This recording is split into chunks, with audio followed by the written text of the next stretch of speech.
fast launch of the project. Yeah. We have a lot to do before we get. Oh man.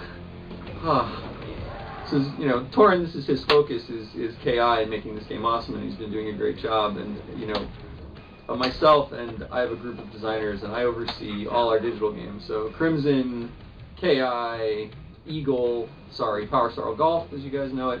All of those games are mine. So we're really busy. Just a little. Just slightly, but KI is my massive passion project, and so I love this game.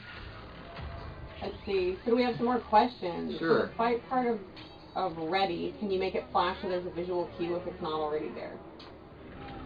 Say it again. I wasn't. So for the fight part of the ready. You mean here where it says ready fight? Yes. Can you make it flash? Flash fight instead of just speaking it? So there's a visual cue if it's not there already?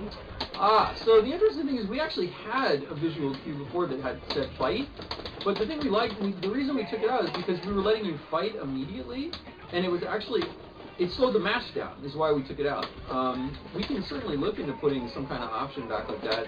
At present, I would say probably not something that we would do at launch, because, you know, again, we wanted the fights to remain really quick, and we felt like it got in the way of you just immediately getting into the action. Nice.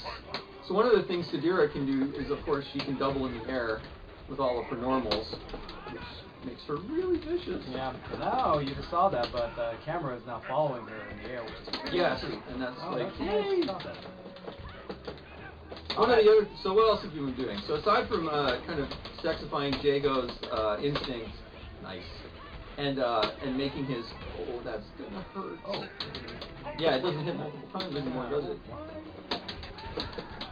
But one of the things we've been doing too is talking about jumping in general. One of the, you know, you can do a lot of damage in a combo in KI, but outside of combos, you generally don't do that much damage. And there wasn't a lot of risk to jumping. Like, jumping was really safe, because it's like, well, it keeps me out of a combo, and it keeps me kind of safe from getting, you know, okay, fine, you hit me once, and you knock me back, maybe you get another juggle hit, but because of KV, you're not going to do a full combo on me once I'm in the air.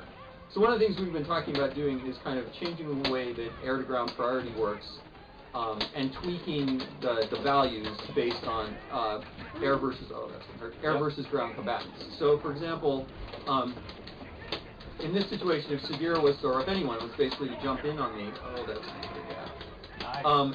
if Sadira or anyone was going to jump in on me, what that would mean, I didn't full KV on that, was that we would basically, we're going to add damage to any non-combo situations.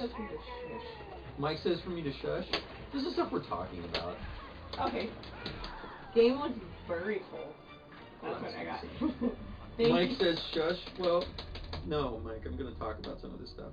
This is all stuff we're thinking about.